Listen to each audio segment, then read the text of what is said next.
Hey, it's Tommy Anderson again with another Tom's Model Build, and today I'm doing the iconic 1969 Monogram P-39 Airacobra, and I'm going to do it in the livery of the P-400 Airacobra, which was the RAF export version that was pulled back into American service at the outbreak of World War II and became part of the iconic Cactus Air Force in Guadalcanal, along with the Bell P-39, which was originally made for the U.S. Army Air Forces.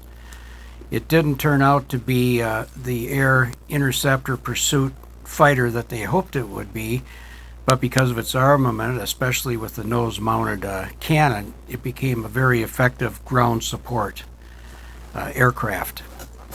I found this iconic model. It's an original one from 1969. I found it for $2 at a area swap meet here in Southern California. And I looked at it, and everything seemed to be inside of it, which it was, including the decals. Decals were a bit faded, but I took a good tip from my friend Eric at Classic Vintage Models YouTube channel, and I put it on the dash of my truck for a couple days, and it got rid of the yellowness, and I was able to use them, and they were very effective. So the aerial shots I have on here are of a P-63, the Kingcobra, which is the only aircraft that I have a video of it flying. It's the older brother to the P-39 Airacobra.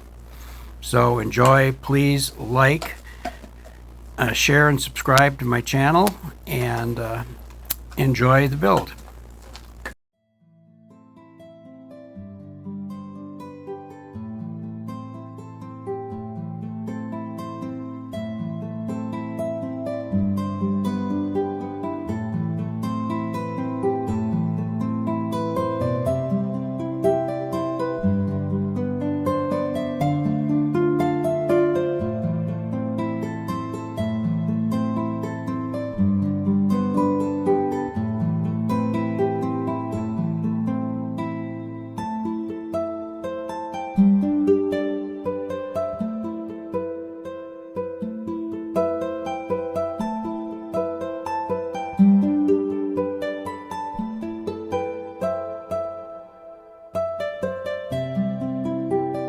you.